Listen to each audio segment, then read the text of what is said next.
another edition of Crafting and Crime Daily, the show where I recap live trials, currently covering the trial of Lori Vallow Daybell.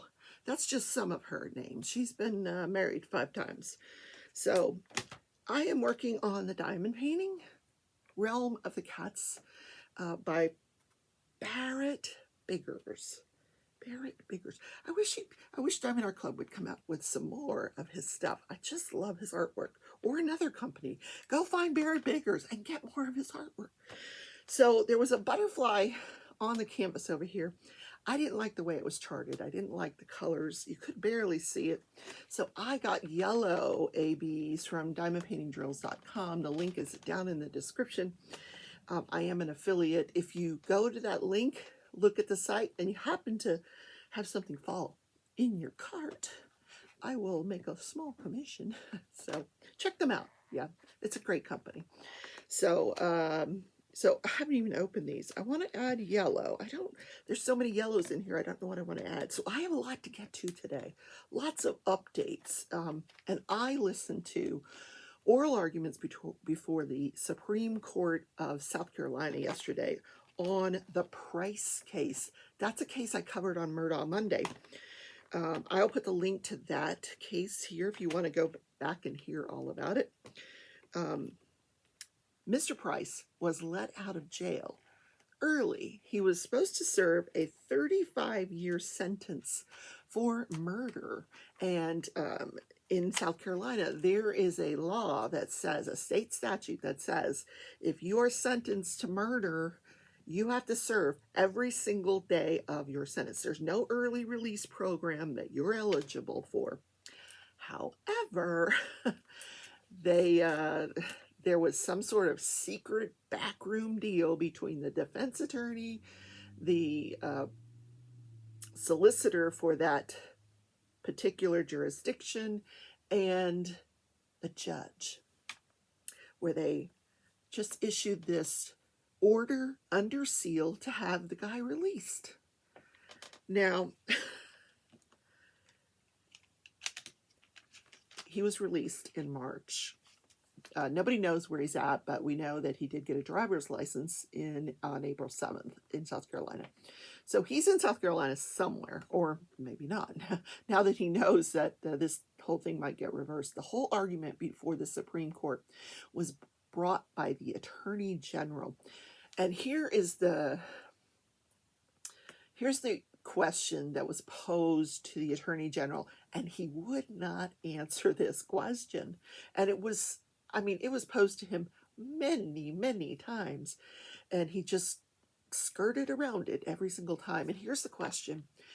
You represent the state, or Attorney General takes place of the state. This is state versus whatever in a criminal proceeding. So the Attorney General represents the state. The solicitor, which we call them prosecutors. I call them prosecutors. Most places call them prosecutors. In South Carolina, they're called solicitors. They're elected officials. The lead solicitor in that county represents the state. And under the law of South Carolina, the Attorney General is in charge of all criminal proceedings, including the solicitors.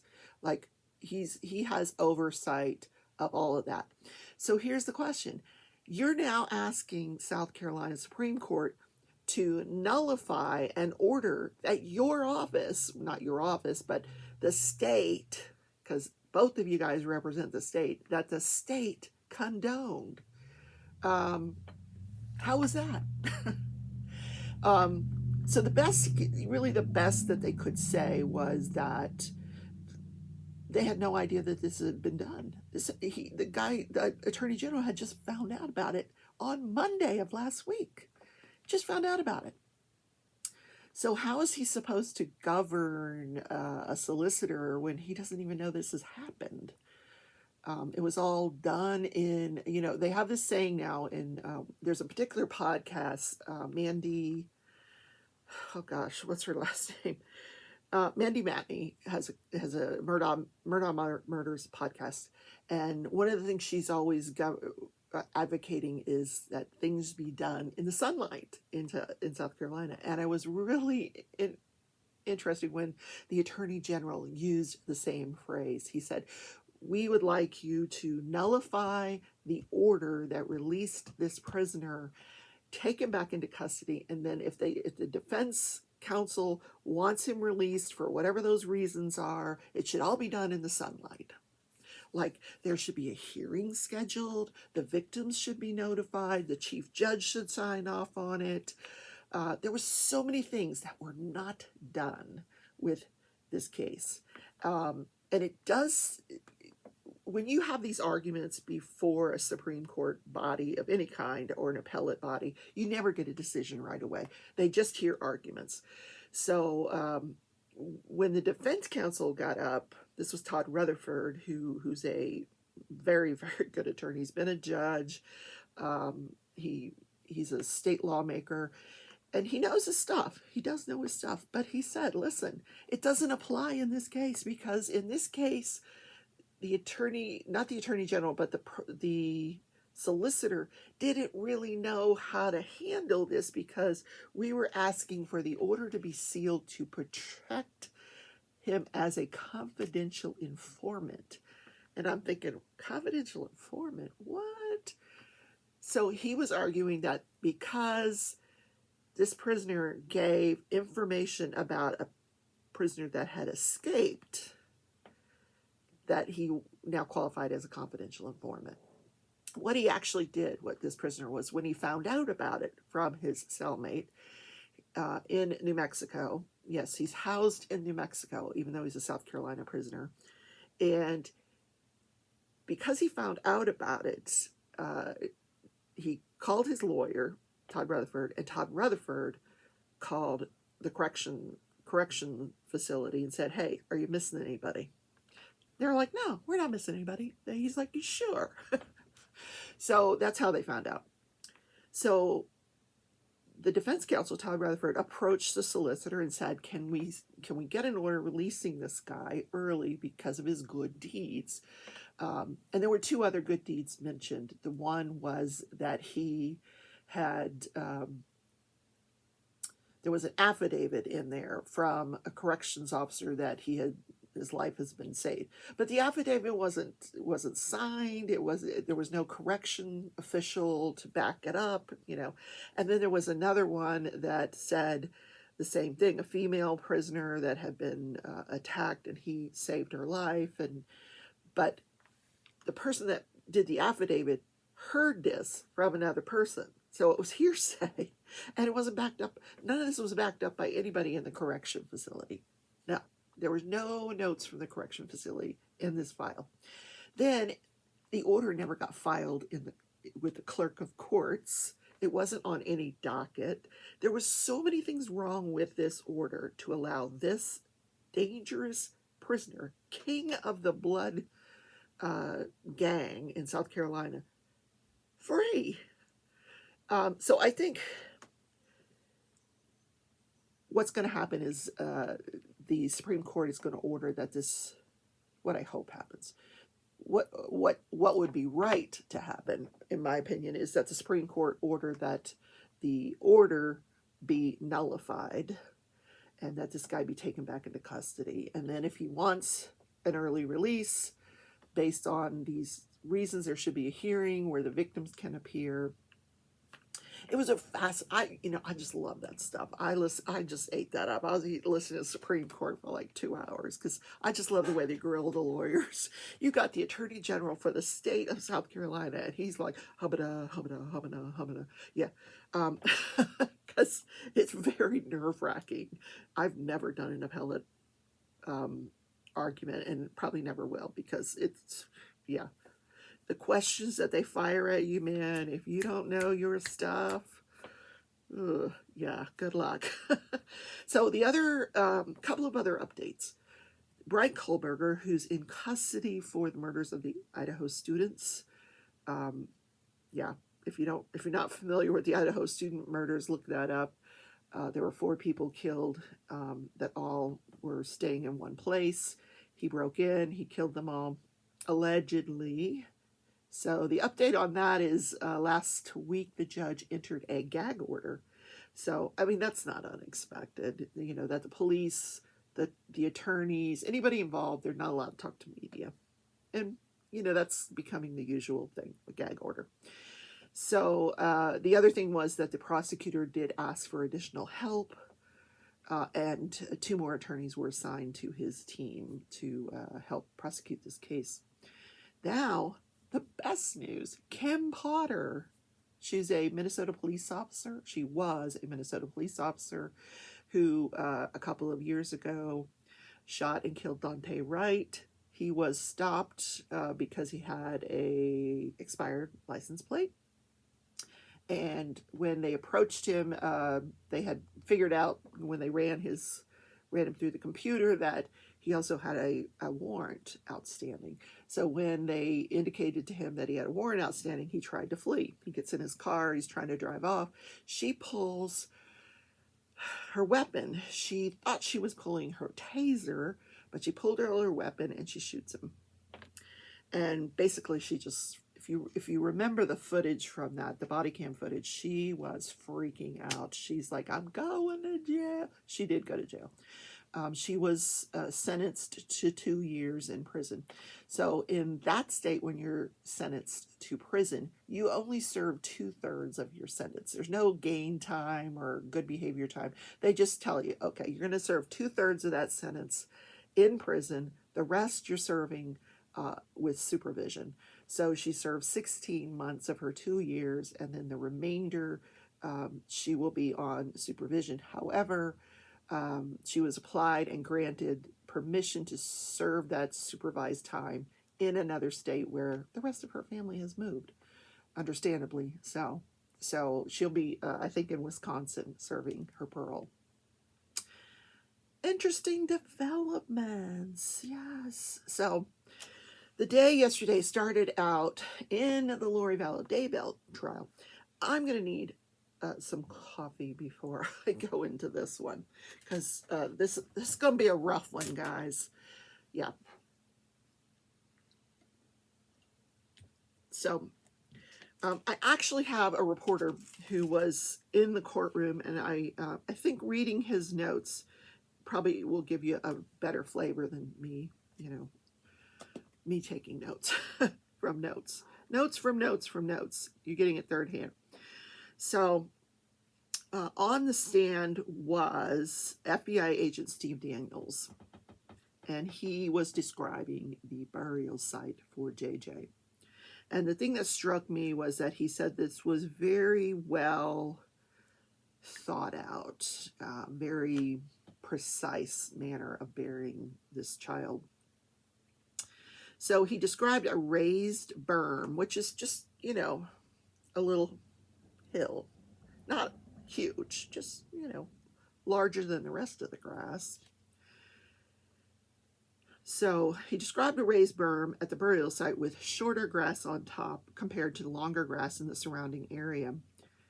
Once police discovered the potential burial site, they removed the vegetation layer by layer. So there apparently were large rocks that were found on the burial site. That was a good indication that this was a burial due to the precise manner that the rocks were placed. So what happens to a body when you bury it? Even if you put it in a bag and you bury it, once that body starts decomposing, the dirt is going to collapse, and you're going to get a concavity, because the dirt's going in where the body was. So what the people that buried this body did to prevent that was they placed the rocks there. Daniels said that there were boards found below the rocks, and that it looked like they were very strategically placed. He said somebody's taken the most effort to bury these remains. He says you would place planks and rocks to prevent wildlife from finding the human remains. If they scattered the human remains, a neighbor or someone else could discover them, so the grave isn't as hidden. He also says once the human remains decompose, there's a sinking in the soil.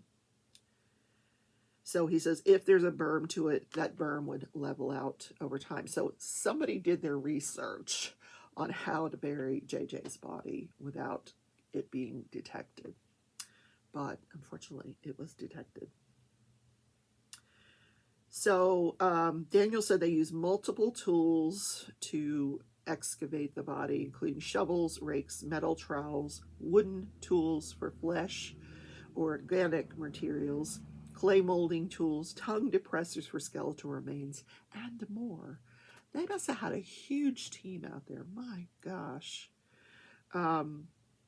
And all this time, throughout this testimony, they're showing pictures of each step of the process of digging up this body.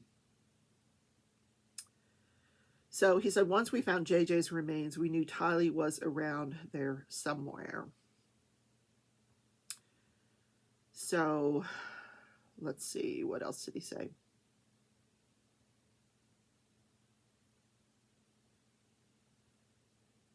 Okay. So Daniels was asked to contrast the differences between JJ and Tylee's burial sites. He said there was a big difference. JJ's remains were all intact, wrapped in plastic bags, and very coordinated with rocks and wooden planks.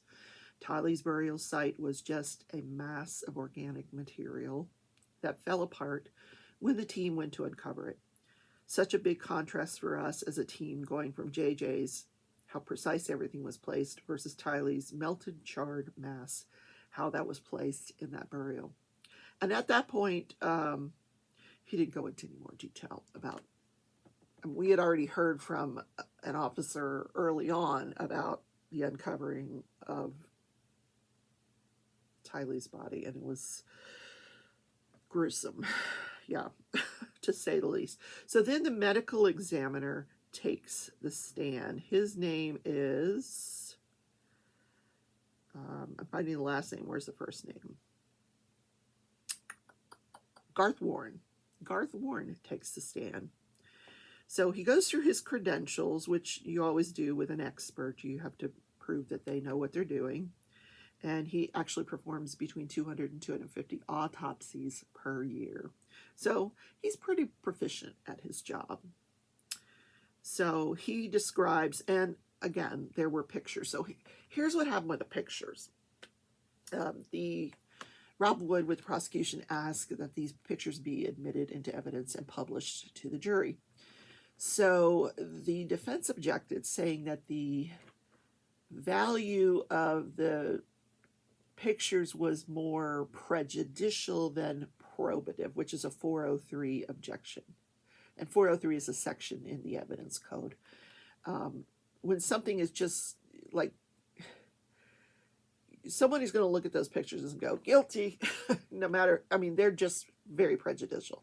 I agree, they are prejudicial. I have always advocated, let's not see. I don't want to see the autopsy photos. If you tell me it's a dead body, I believe you. I don't need to know the details. I really don't.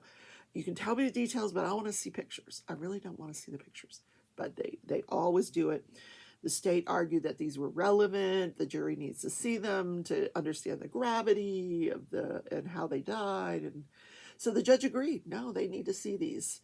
However, what he did was enter an order that no one in public could see these, and they will be released once this case is all over with.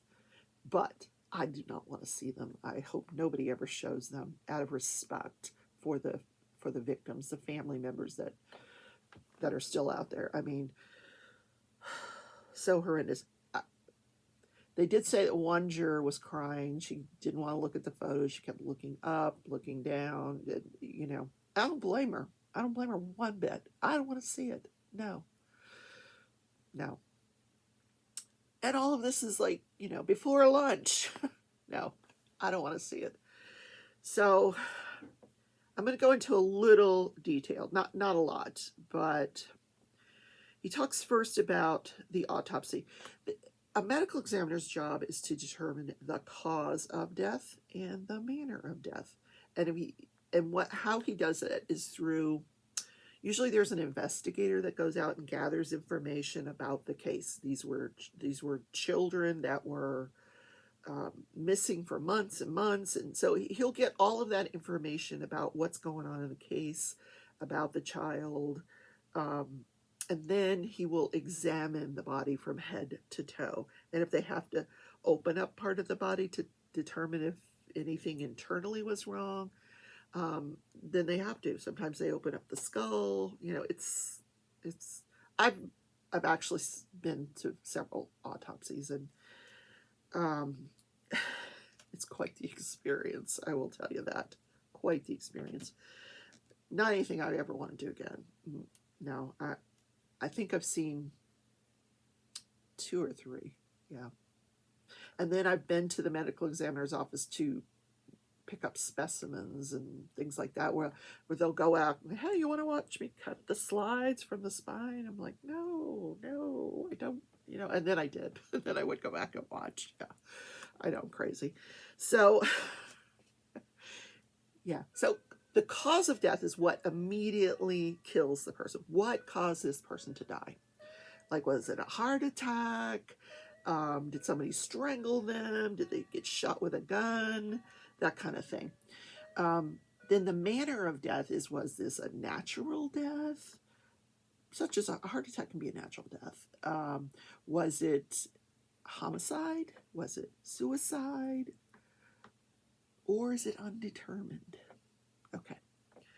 And then we're going to bring in another manner of death that I had never heard of, but it's apparently it is an official manner of death in the forensic pathology field. So here's what he had to say about JJ. The autopsy for JJ took about 4 hours. And Warren said that JJ died of asphyxia by the plastic bag that was placed over his head and duct tape over his mouth. He was also bound with duct tape and had bruisings on his arms and abrasions on his neck. And the way he explained the significance of the abrasions, he says, I don't know for sure, but one of the ways he could have gotten him was trying to get the plastic bag off his neck. But he did have bruising on his arms. Yeah, so sad. So sad. So that was, and his manner of death was, of course, the cause of death was asphyxia via the plastic bag and the duct tape, and then the manner of death was homicide. Then he spent time on, I'm trying to see if this was still before lunch here. Let's look. Oh, here's another thing I thought was interesting. He didn't have any blood or fluid in his body left because he had already been in the process of decomposition. But they sent his liver. You could still test the liver for toxicology, for substances that might have been in his system. And one of the things that was found was GHB. GHB is something that's in a date rape drug. Now, what the medical examiner said was he could not determine, it was undetermined whether this was something that was given to him via a drug, or whether it naturally occurs in his liver, because he said that is often a finding at autopsy in the liver. You'll find GHB that naturally occurs in the body. So he could not say for sure that there was a date rape drug involved in that may have been given to JJ. So this just gets weirder and weirder. So let's see. When he goes into details about, let's see.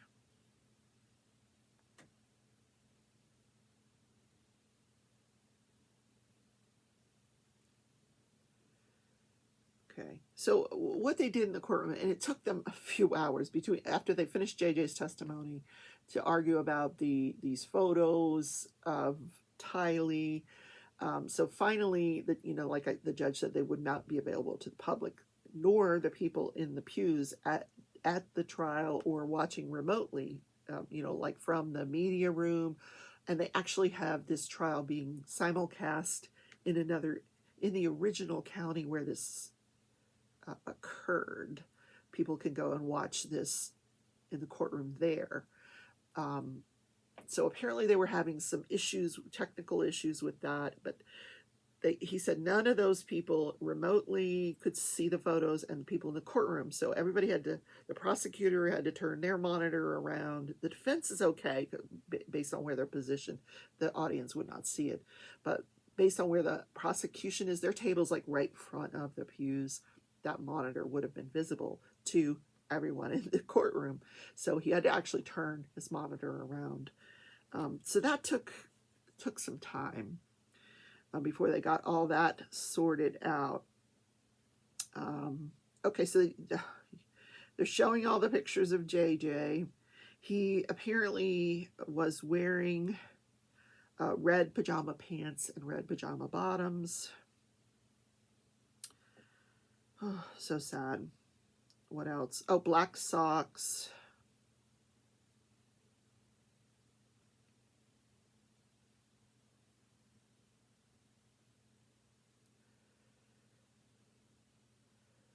Okay, so they don't get to Tylee until after lunch, it looks like. Let's see. All of this is about JJ's body.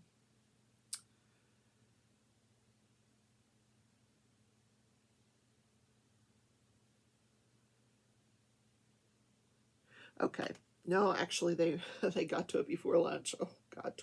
11:54, they start talking about Tylee's remains. Oh, okay, no lunch for me that day. So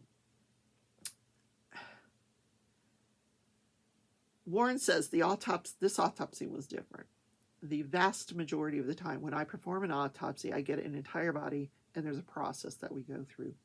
Tylee's case was different. Her remains were received in 3 separate sealed bags.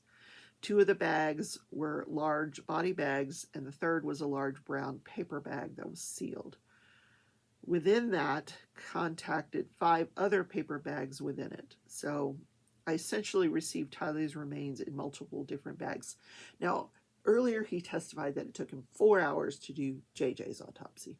It took him a week to do Tylee's autopsy. A week.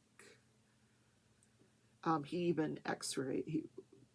I've seen that happen with, where before they even open the body bag, they will x-ray the body bag.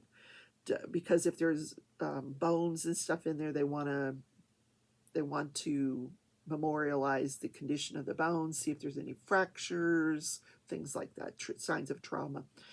I saw this down in Miami when I took a tour of the University of Miami, where they do all the autopsies in Miami, and it was right after there had been a plane crash in the Everglades, and this was years ago. So he was showing how they had to actually build racks in the freezer to house all the body bags that were coming in. So as the body bags would come in from the Everglades, they would be x-rayed. And then also when they're x-rayed, sometimes you can see jewelry and other personal belongings, but they were x-rayed and given numbers, and then they were put into this freezer where they had made these makeshift shelves. And yes, it was quite gruesome. Okay. So he says, we were looking for anything, bullets, a portion of a knife, any other foreign debris that we could collect as evidence. There were no projectiles or portions of weapons that were found. Essentially, what we saw was a collection of bones along with other debris, a lot of mud and dirt. There was no blood or urine that they could send for toxicology. Wow.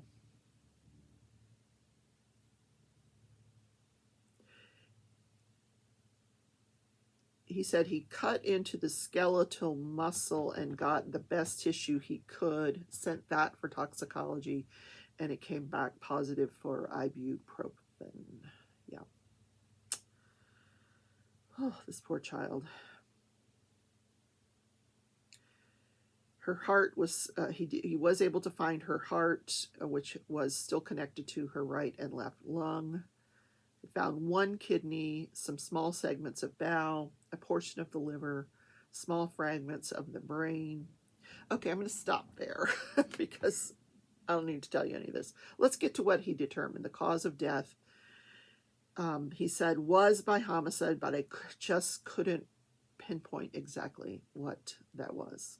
So he does, now they break for lunch. They break for lunch. What a horrible time to break for lunch. Oh my God. Oh my gosh. They come back from lunch and Warren is still on the stand. He was saying that there's no findings at autopsy to explain her death. But he was able to say that this was a homicide. He had reviewed her medical. He reviewed both medical records for JJ and Tylee and said they had no medical conditions that would have contributed to their death. So he goes on to explain later on in his testimony that homicide by undetermined means is actually an official manner of death. It's not used very often because, 99% of the time they can figure out what caused somebody to die. But in this case, they could not. The body was just in such poor condition that he couldn't tell. So, yeah, there was one more person take the stand yesterday, and they did not finish that person's testimony. That person will be back on the stand tomorrow. And this person is a forensic anthropologist. Yes. From Quantico, Virginia for the FBI. This should be really, really interesting testimony, and I will cover that tomorrow. So I hope I have. Are you still with me? Did I lose you? Okay, let's do the crime calendar before we take off today, because we want to find out the rest of yesterday's story. We were talking about Lynn Yaju, who was trying to murder members of her family and then claiming the life insurance until the life insurance companies caught on. So I'm going to read part 2. The insurance company that held policies on Lynn's family reported inconsistencies in her reports to the police. And during the subsequent investigation, Lynn confessed to killing her mother, mother-in-law, and husband. Her husband's family called for the death penalty, but Lynn's defense argued that she was not competent to stand trial, but because she had an IQ of 57 and was diagnosed with bipolar depression. You know what? I don't care what her IQ is. She was able to figure out how to put stuff in an IV. I mean, she's no dummy. Okay, come on. So the Supreme Court ruled that Lynn knew what she was doing and was aware that it was wrong. The murders were premeditated, executed with presence of mind, and covered up. Prosecutors also pointed to a previous incident in which Lynn had burned down a client's stinky tofu stand after they began using a different supplier. The court requested 3 death penalties in April of 2010, and all 3 were upheld by the Supreme Court on July 13th of 2013. Lynn was the first woman sentenced to death in Taiwan in 23 years. Okay. There you have it. I love this crime calendar. Jen, you got to get me one next year too, because this is pretty cool. All right, guys, that's it for today. I hope to see you tomorrow in Crafting and Crime Daily, the Friday dance edition. Yes.